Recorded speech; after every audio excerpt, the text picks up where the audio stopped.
Como dijo, vinimos en realidad para hacer unos 8 días de vacaciones. La primera vez que hacemos solos vacaciones como matrimonio.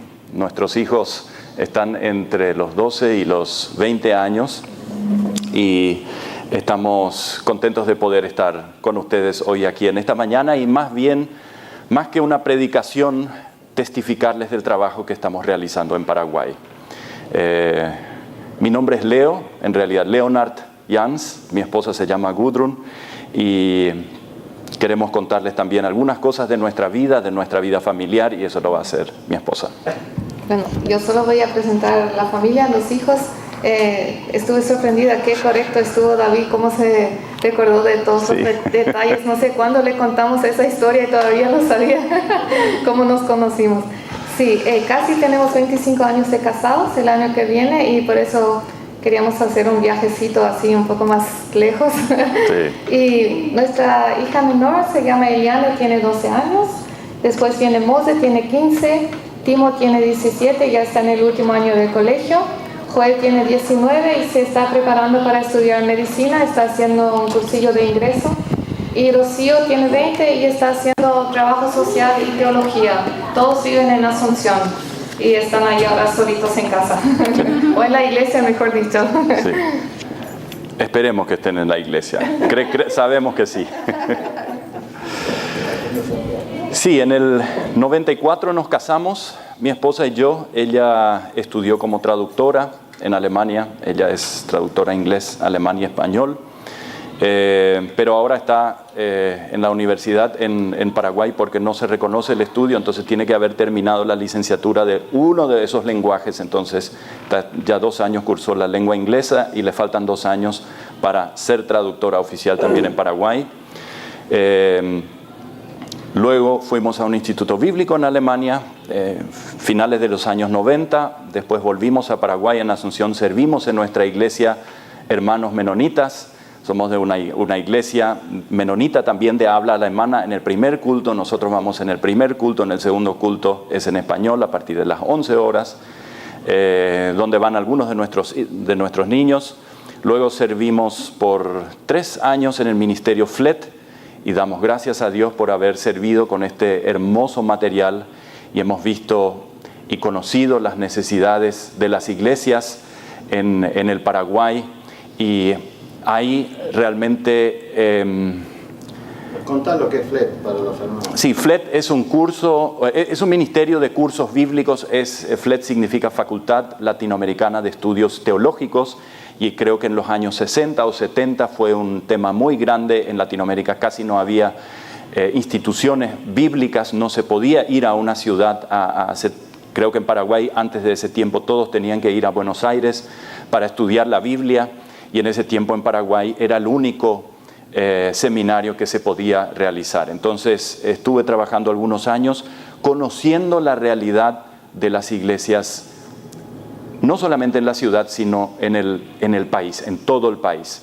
Y allí es donde nació el amor por las iglesias del campo. Las iglesias, vimos, nosotros crecimos en una iglesia menonita en donde desde pequeño hubo escuela dominical, siempre hubo un círculo de pastores, todo fue organizado. Y decíamos, nosotros tenemos una herencia tan rica de iglesia, tenemos tanto para dar. Y vemos que en el campo, en el interior de los países en Latinoamérica, los líderes de jóvenes no saben qué hacer con los jóvenes. Los maestros de escuela dominical no saben cómo se hace una clase bíblica.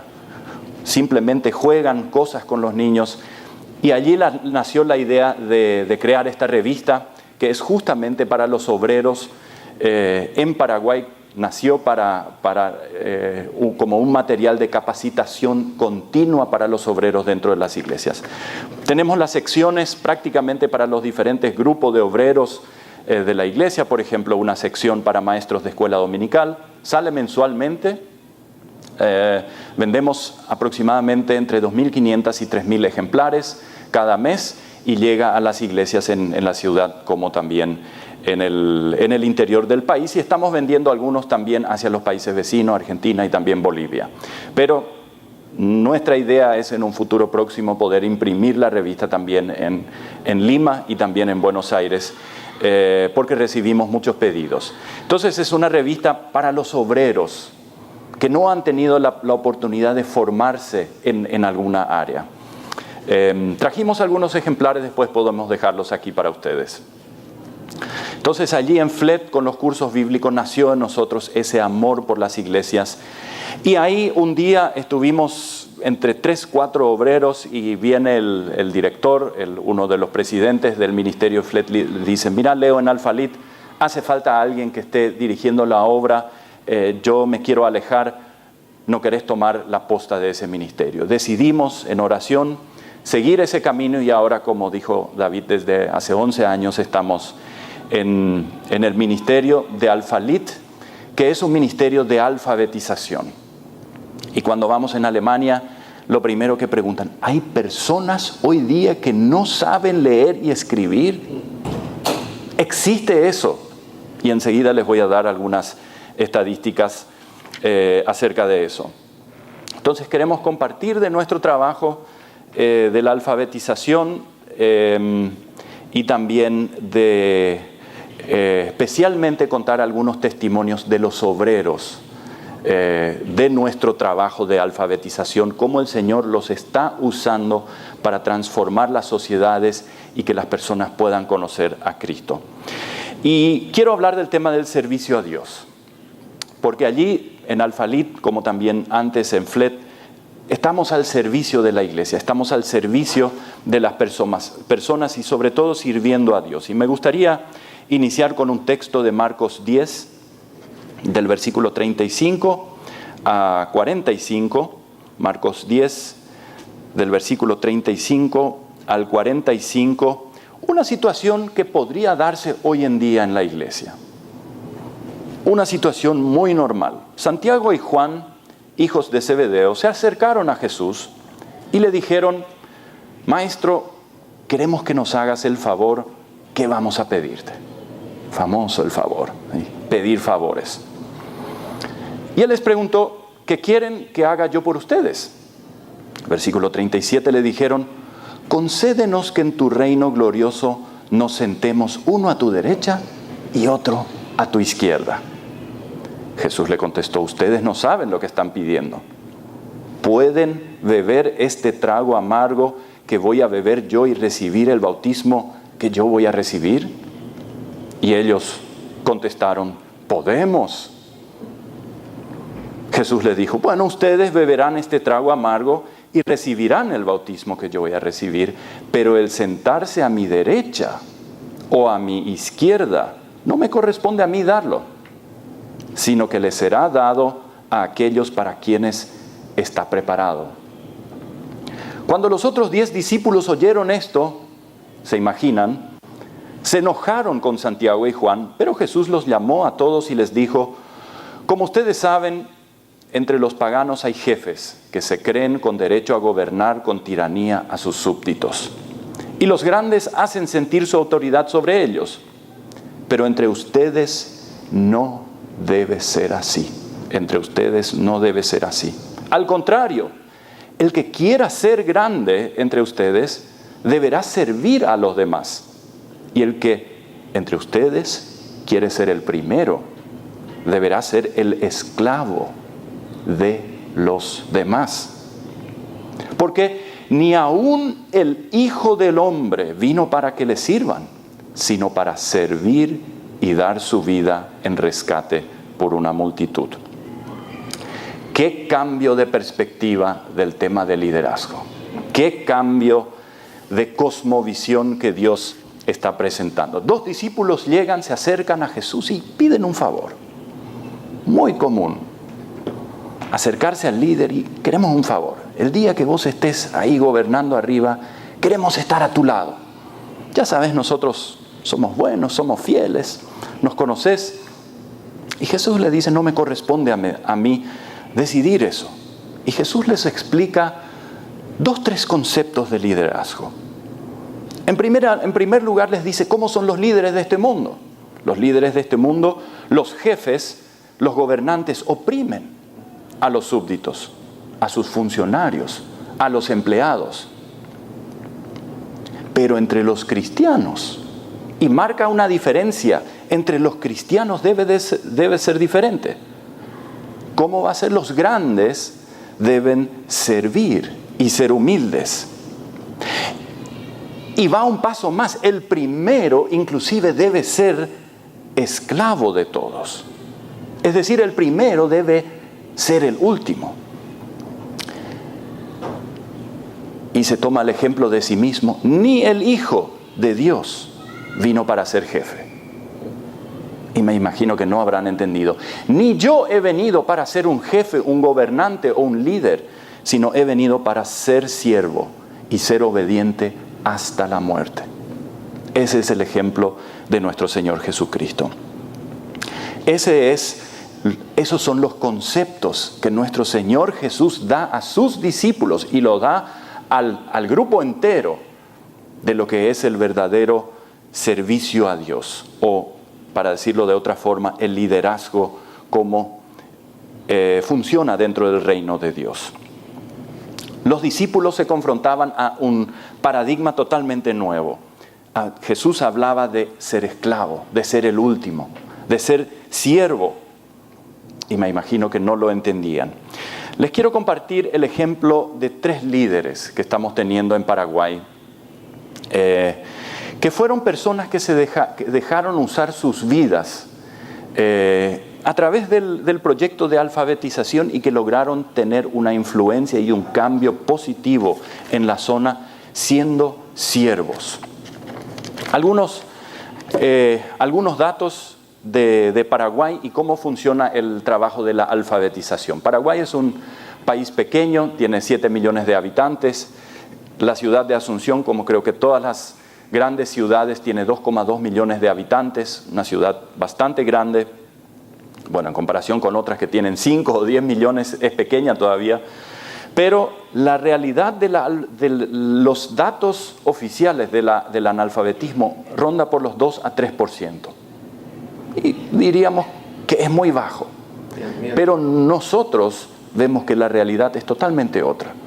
Nuestra sensación, en Asunción puede ser, en algunos lugares, que el analfabetismo está por los 3 o 4%. Pero cuando vamos al campo encontramos personas, nuestra sensación cuando entramos en una comunidad del campo es que posiblemente entre un 25 a 35% de las personas no saben leer y escribir.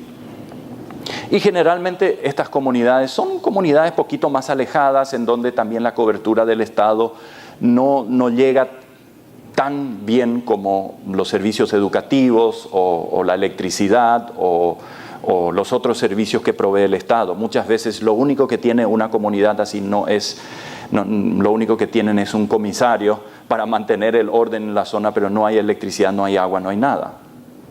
Entonces, en estas comunidades tratamos de llevar la luz del Evangelio, tratamos de llevar el mensaje de salvación. Y nuestra tarea consiste en formar a maestros en estas comunidades para que puedan hacer este trabajo. Tener entre 10 y 15 alumnos. Nuestros alumnos son adultos, no son pequeños. En general, muchos preguntan, bueno, pero son niños. Los alumnos no, son todos personas adultas, personas 15 años y mayor, que no fueron a la escuela por falta de escuela, por trabajo en el campo y otras razones. Y es interesante, cada año graduamos en el mes de noviembre, cuando es el mes de las graduaciones, graduamos a pastores de iglesias que no saben leer y escribir. Los últimos años he notado que cada año hemos graduado a misioneros enviados de Brasil, de denominaciones en donde la formación no tiene tanto valor, y también a pastores. El año pasado, de una denominación muy conocida, vinieron los líderes de la ciudad a estar ahí. De un pastor importante que era analfabeto, recibió su certificado de 3er grado. Había hecho el MIA, sí. Me gustaría empezar con la historia de Karina y su esposo. Karina es nuestra coordinadora en el departamento de San Pedro. Es un matrimonio joven, creo que 7, 8 años de casado, sin hijos, Y fueron contratados por una de las un poquito más grandes estancias en el departamento de San Pedro, no sé si dicen aquí estancias o haciendas. Y Daniel, el esposo, fue contratado para ser el ayudante del administrador. Entonces, él se estaba involucrando en la parte administrativa de la estancia, se dio cuenta de todo lo que sucedía y su esposa fue contratada como asistente del trabajo social en esa estancia para trabajar con los obreros que trabajaban allí en ese lugar. Y allí ella contacta con nosotros porque no sabía qué hacer. Ella había estudiado trabajo social, pero le faltaba un programa. Se acercan a nosotros y empezamos el trabajo de alfabetización en ese lugar. Ese lugar es una zona donde hay muchas plantaciones de marihuana y otras cosas, pero ellos como cristianos no encuentran una iglesia en el lugar, pero van 2 veces al mes a su iglesia, a Asunción, para participar de los cultos, y no es fácil el trabajo ahí, porque hay muchas cosas ilegales, y ahí están trabajando en la estancia sirviendo al Señor, y un día este administrador que los había contratado se enferma, y en poco tiempo, en una semana, fallece. Vienen los dueños de la estancia y le piden a Daniel: mira, vos sos el único que conoces todo, queremos preguntarte si querés ser el principal administrador de la estancia, de 23.000 hectáreas. Y dice Daniel: no puedo hacer, demasiadas cosas ilegales se hacen en estas tierras, demasiadas cosas, y sé muchas cosas mismo del administrador. Tenía varias familias, desviaba dinero de la estancia. Yo no puedo tomar nosotros nos vamos a retirar. Entonces los 3 dueños de la estancia dicen, estaban choqueados, no sabían de lo que hacía el administrador realmente. Sale a luz todo lo que había lo que había pasado, y le piden a Daniel: por favor, te pedimos que así como eres, con tus valores, que tomes el liderazgo de este lugar y cambies todo de acuerdo a como ustedes lo quieran hacer. Y le entregaron todo el liderazgo de la estancia. Entonces lo primero que hizo fue, hizo muchos cambios. Es interesante sentarse con una persona así y escuchar todas las historias. Y le entregaron el liderazgo. Karina, su esposa, recibió con eso también más influencia en la zona. Y le dan un programa de radio en la radio local. Le dan 1 hora todos los días. Y ella se va, como ya sabía lo que pasaba a través de los grupos de alfabetización, lo que pasaba en los hogares. Entonces ella habla acerca de las necesidades de las mujeres, de los niños en la radio local, y aborda un tema que es la violencia intrafamiliar, y habla de ese tema y le aconseja a las mujeres que si hay violencia en la familia, que vayan a la comisaría local y que denuncien, porque era el único organismo del Estado ahí. Entonces, después de unas semanas, de repente llega el comisario a visitarle a Daniel en la estancia y dice: mira, Daniel, quiero hablar contigo acerca de tu esposa. Y queremos hablar acerca del programa de radio. Mira, nos llegan estas mujeres que denuncian la violencia en las familias, y nosotros no estamos preparados de manejar eso, no sabemos qué hacer con ellas. Recibimos la denuncia, pero no lo podemos pasar. No sabemos. Y además, a los hombres son nuestros amigos, les conocemos, no le podemos meter en el calabozo, en la cárcel. Entonces, mira, ella puede hablar de cualquier tema, pero que no hable más de ese tema. Entonces ella sigue trabajando este tema, hablando, pero con el tiempo ya le cortan el programa de radio desde la gobernación, y ella sigue haciendo charlas con las mujeres en las casas, y ahí nació un programa de lo que estamos haciendo actualmente, de charlas en las diferentes comunidades. Y fue muy interesante. Todo esto, estábamos muy cerca de eso. Esta pareja, con su fe y sus valores, están cambiando, están influyendo toda una sociedad rural por el Evangelio. Ella dejó de hablar en la radio, pero está usando otra vía para llegar a los hogares y están influyendo y están viviendo los valores del reino de Dios. La iglesia de ellos es a 250 kilómetros, van 2 veces al mes allí. Pero es interesante, cada año Karina y Daniel se preguntan si siguen ahí. Porque realmente un día llegaron ahí, no sabían si era la voluntad de Dios. Y cada año les llamamos para ver si quieren, van a seguir otro año más y no sabemos, dependemos del Señor. Cada año nuevamente buscan la guía del Señor para saber si ese es el lugar. Yo diría, están en el lugar perfecto. Pero ellos, dependientes del Señor, buscan la guía del Señor. Ahora ya están 5 años allí y yo espero que sigan. En el departamento de Casapá, que es una zona también bastante pobre, está Alfredo Blanco y su esposa se llama Teodora. Ellos tienen, a través de prácticamente 10 años, están trabajando con nosotros, casi desde el principio. Y trabajan bastante entre poblaciones indígenas. Y él empezó sirviendo dentro de su iglesia a la comunidad con la alfabetización. Y notó tantas necesidades, notó tantas oportunidades, que él empezó a llamar a la intendencia y decía, bueno, aquí falta un puente, allá falta ayudar a las familias. Y se dio cuenta que el trabajo que nosotros hacíamos en realidad era una tarea del Estado. Entonces él va a la municipalidad local y pide ayuda, consigue ayuda. Alfredo consigue ayuda en la municipalidad local y con el tiempo él dijo, bueno, si yo voy a hacer este trabajo me voy a postular como intendente. Entonces él en la próxima oportunidad se inscribe como intendente y empieza a ganar teniendo mayoría de votos en su localidad.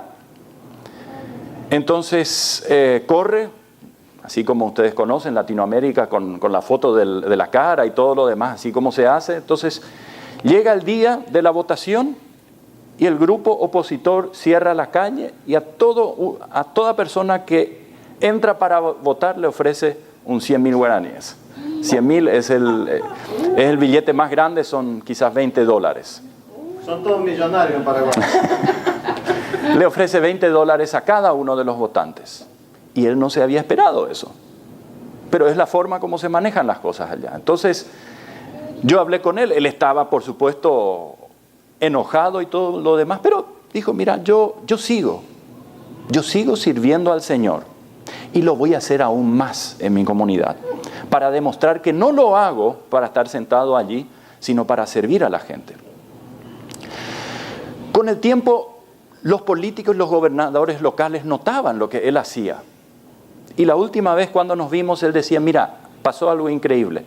Los intendentes vecinos, inclusive el opositor que le hizo esto, vienen de noche a las 3, a las 4 de la madrugada a su casa a pedirle consejo. Porque dice que a las 7, a las 8 de la mañana, generalmente los políticos tienen que tener las decisiones ya en la mesa, con escrito. Entonces le llaman de madrugada a las 4, las 5, o inclusive visitan su casa para organizar las cosas. Mira, Alfredo, ¿cómo vos haces? Le piden. La fe de Alfredo y sus valores está ganando la batalla en Casapá. Y él me comentó que él tratará en el año 2020 a correr nuevamente como para intendente de su localidad, pero dice, ya no me interesa ganar, porque hoy yo ya estoy haciendo lo que el Señor quiere de mí. Porque yo estoy sirviendo a Dios en primer lugar y en segundo lugar a las personas. Y Alfredo y su esposa son un ejemplo en la comunidad. Los indígenas, su casa es como un lugar de refugio. Personas que no saben dónde quedarse llegan a su casa y son un ejemplo muy lindo en la localidad donde ellos viven. Y es hermoso trabajar con personas así. El tercer ejemplo que quiero comentarles es el pastor Amado Vera, se llama. Él vive en el norte del país, es una zona en donde ronda y se mueve el grupo pequeño, muy pequeño grupo terrorista que hay en Paraguay, se llama el Ejército del Pueblo Paraguayo. Y él muy en las cercanías tiene algunas iglesias.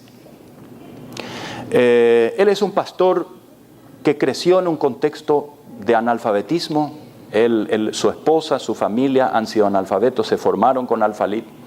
Y él mismo yo lo denominaría como un plantador de iglesias. Él ama la iglesia, pelea por la iglesia y tiene el deseo y la pasión de plantar iglesias en los lugares en donde viven las personas en extrema pobreza. Entonces, hace 2 meses hicimos un recorrido. Hace 1 o 2 años había dejado el trabajo porque tenía otras responsabilidades. En este año ingresó de nuevo como coordinador de nuestro trabajo de alfabetización. Y le dije, mira, Amado, ¿por qué no visitamos las zonas donde estás y vemos un poco cómo va todo? Entonces hicimos un recorrido por 3 localidades, las primeras 2 localidades muy pobres, interesantes. Llegamos a la tercera localidad y me impresionó. Entramos en una comunidad que estaba a orillas del río Paraguay, o sea, prácticamente toda una comunidad que vivía de la pesca.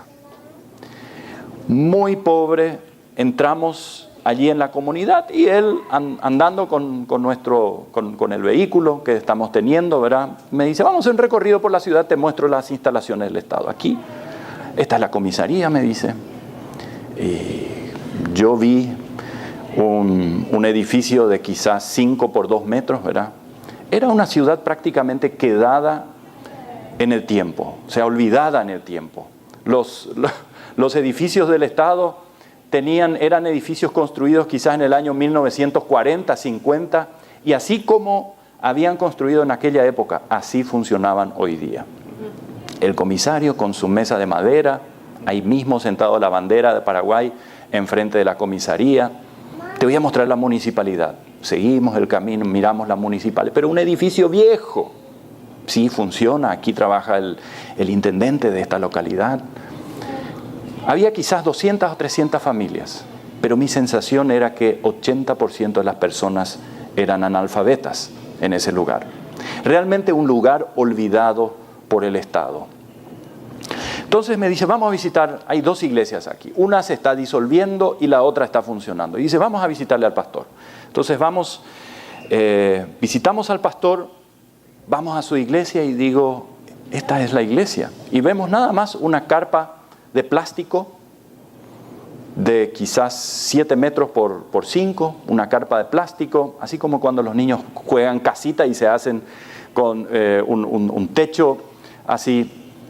Así era esa iglesia. Me dice, sí, tenemos 4 veces culto a la semana, 2 veces el domingo, una vez el viernes a la noche y los miércoles. Ah, no me diga, le digo. Bueno, y entonces nuestro coordinador en idioma guaraní le empieza explicando el programa de alfabetización para que las personas adultas puedan aprender a leer y escribir. Sí, necesitamos eso. Aquí hay mucha gente en nuestra iglesia que no sabe leer y escribir. Entonces dice, mi esposa, mis hijos ya son grandes, también ellos no leen ni escriben. Y aquí la mayoría de las personas no leen ni escriben. Y se calla. Mira abajo y empieza a llorar. No quería reconocer. Y no dijo, pero nosotros sabíamos que él tampoco no sabía leer y escribir. Entonces él dice, queremos el programa, necesitamos el programa, porque por estos lados no llega al Estado. No hay escuelas, prácticamente no hay nada. Y en esta zona sí vimos un alto porcentaje de analfabetismo. Y como dije, es la zona también en donde funciona este grupo del ejército del pueblo paraguayo. Y esta zona ahora está viviendo un cambio. Las personas están siendo alfabetizadas a través de este programa. Y me alegro tanto por el pastor Amado porque esa es su pasión. Trabajar con iglesias locales, plantar iglesias en las localidades de personas más necesitadas y vulnerables del país. Y realmente estamos contentos. Les he contado la historia de 3 de nuestros coordinadores. Tenemos 7, 8.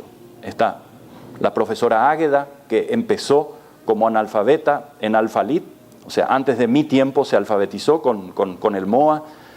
Hoy día es una licenciada en educación y está llevando es la directora de un colegio del Estado. Son 3 ejemplos. La primera, una trabajadora social, Karina. El segundo, un candidato a político, o querer ser político, Alfredo. Y el tercer, un pastor plantador de iglesias, Amado. Y los 3 están sirviendo a Dios allí donde están, con pocos recursos, con lo que tienen, porque tienen una pasión y un amor por las personas. Y si volvemos a nuestro texto bíblico y los principios que el Señor les dice, quiero compartir con ustedes 6 formas cómo actúan los siervos de Dios. 6 formas cómo actúan los siervos de Dios a base de los principios que encontramos en nuestro texto de Marcos 10, 35 a 45. Y el primer punto es, los siervos de Dios, los siervos verdaderos, siempre están disponibles para servir. Siempre están disponibles. Están listos como un jugador ante un partido. Cada semana los jugadores de cualquier deporte se entrenan para estar preparados para un juego. Así, los siervos, los verdaderos siervos de Dios siempre están preparados para servir, en donde sea. Muchas veces con mucho, a veces con poco, pero están preparados, están enfocados para ver las necesidades. Y muchas veces también los ojos tienen que estar entrenados para que las personas puedan ver las necesidades, porque a veces vemos personas que tienen necesidad y pasamos de largo, no queremos ver, y eso es lo normal, no queremos abrir nuestros ojos hacia la miseria, no queremos verlo, no queremos ver la suciedad que está en nuestro medio. La Biblia habla del soldado. Ningún soldado que quiere agradar a su Señor se enreda en cuestiones civiles. ¿Por qué? Porque está enfocado. Debe estar preparado para servir al Señor. 2 Timoteo 2:4. Ningún soldado que quiere agradar a su Señor se enreda en cuestiones civiles. El soldado no deja desviarse de las cosas diarias, de las cosas civiles, sino está listo para servir. Hay cosas en nuestra vida que quizás, así como el soldado, deberíamos quizás analizar si nos desvían de nuestro servicio del Señor. Segundo punto, los siervos verdaderos prestan atención a las necesidades. Los siervos siempre están alerta buscando maneras de ayudar a otros. Y así como con Karina, que le prohibieron seguir trabajando en la radio, ella buscó otra manera de formar a los grupos de alfabetización, a las mujeres que tenían tanta necesidad. A través de charlas locales en las escuelas, se le concedió ese espacio y ella pudo seguir ayudando a las personas, pero todo salió de ella.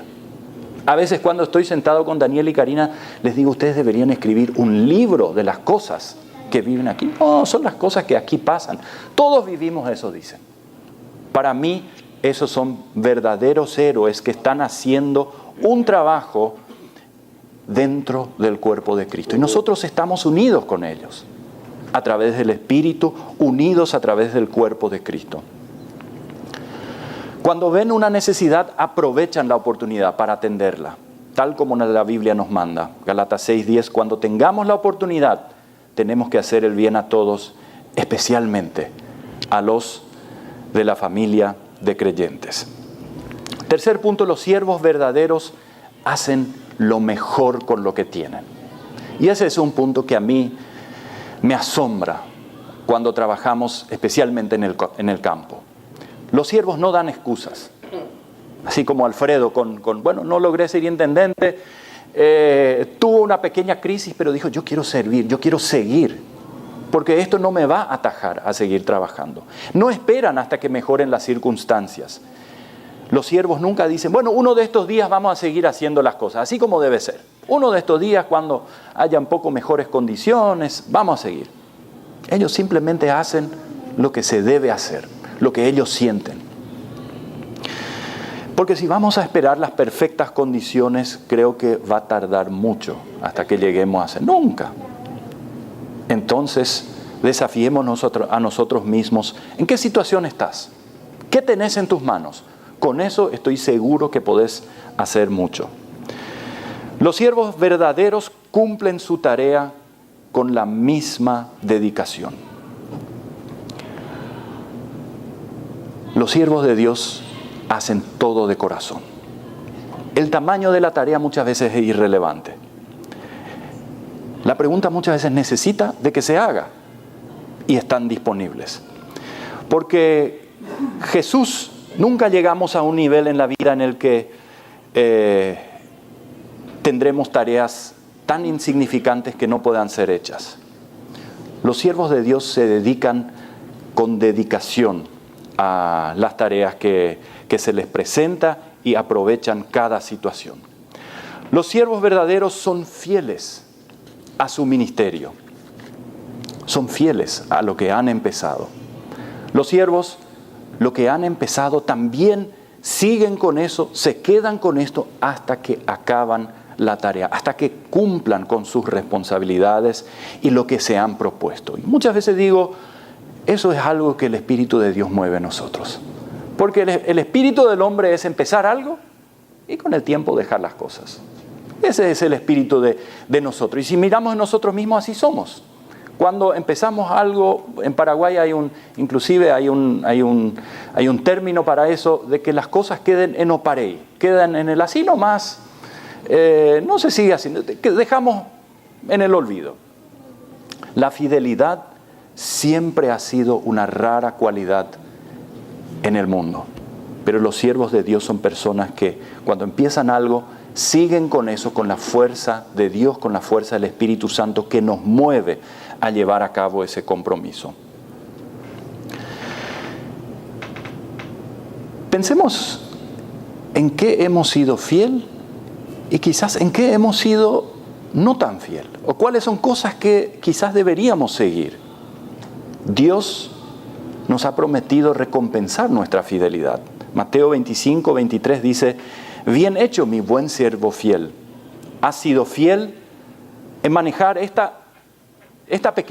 trabajo, quizás de escuela dominical o otras cosas. Por lo tanto, ahora te daré muchas más responsabilidades. Así como vimos el trabajo de Daniel en la estancia. Entonces, los siervos fieles nunca se jubilan. No quieren dejar el trabajo, porque hay otra cosa que les mueve, que es el Espíritu de Dios. No ven la fecha de jubilación, no existe eso para ellos. Porque siguen trabajando con amor y dedicación a lo que Dios ha puesto en ellos. Es un motor diferente al motor del positivismo que hoy se vende mucho en el mundo. Es un motor diferente, es el Espíritu Santo que mueve a las personas a ser fieles y a terminar a ser fieles a su ministerio. Y como último, los siervos verdaderos mantienen un perfil bajo o un bajo perfil. Los siervos no se promueven a sí mismos o tratan de atraer la atención a sí mismos. La autopromoción y el servicio no tienen nada en común. Y muchas veces vemos que, especialmente en el mundo, en círculos de gobiernos, la autopromoción es casi lo único que hay. Si somos reconocidos por nuestro trabajo, queremos hacerlo humildemente, que otros lo hagan.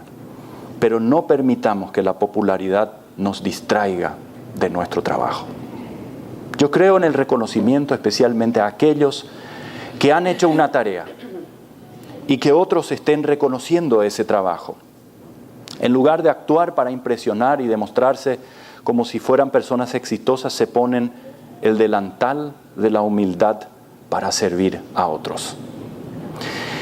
Y vemos esto también en nuestros coordinadores. Ellos quieren ayudar a la población y siempre es una tentación también, especialmente cuando vienen los gobernantes, cuando vienen y te piden consejo.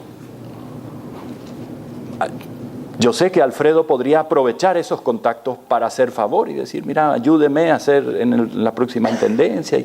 Yo sé que no le va a hacer, pero va a seguir sirviendo, ayudando a los otros para esa tarea. Entonces, así como Jesús En todo lo que hacía mantenía un perfil bajo. Ese es nuestro ejemplo también a seguir en el ministerio. Jesús presenta en el texto que hoy hemos leído en Marcos 10 un cambio radical en el área del liderazgo. En realidad Jesús ni habla del tema del liderazgo, habla del tema del servicio. El que quiere ser primero, que sea el esclavo. El que quiere servir a otros, que lo haga humildemente. Entonces, estos 6 puntos, hace 2 años, al inicio del año, en la última semana de enero, tenemos nuestra capacitación de coordinadores de la zona. Hace 2 años estos 6 puntos habíamos desarrollado con los coordinadores y ahí nos habíamos dicho, nosotros queremos ser verdaderos siervos de Dios como coordinadores de Alfalit y como facilitadores en el país. Queremos servir a las personas, aunque no tengamos nada en la mano, porque si queremos esperar hasta que llegue el gobierno, no pasará nada. En estos días, hace 3 semanas, estuve sentado con la directora de Educación Permanente, la ministra de Educación Permanente en Paraguay, y me dijo, es un gusto conocerle a ustedes de Alfalit, hemos escuchado tanto de ustedes. Y dice, mira, nosotros tenemos una red de alfabetizadores en todo el país, pero no estamos avanzando. Y no sabemos cómo lo hacen ustedes. Y fue tan lindo poder ayudarles a ellos, de poder ayudarle e intercambiar información con nuestros líderes que están en las zonas a trabajar. Es la primera vez que ahora estamos trabajando también con el gobierno en estas zonas en donde no está llegando el Estado para mejorar el trabajo en conjunto de poder llegar y ayudar a las personas. En estos grupos de alfabetización muchas personas ven este cambio de paradigma, ven a facilitadores que sirven, que no se aprovechan, ven a personas que están dando y que no están tomando de ellos. Y aprenden esto y ven que esas son personas que viven el Espíritu de nuestro Señor Jesucristo. Y ese es nuestro objetivo, esa es nuestra tarea en Paraguay, de que el amor del Señor fluya a través de los facilitadores, de los coordinadores, y que las personas puedan ver en ellos el Espíritu de Cristo y así llegar a la iglesia. Todos los proyectos que hacemos, lo hacemos con iglesias locales para que ahí puedan conocer las iglesias y también tener un discipulado dentro de las iglesias. Eso es para nosotros fundamental.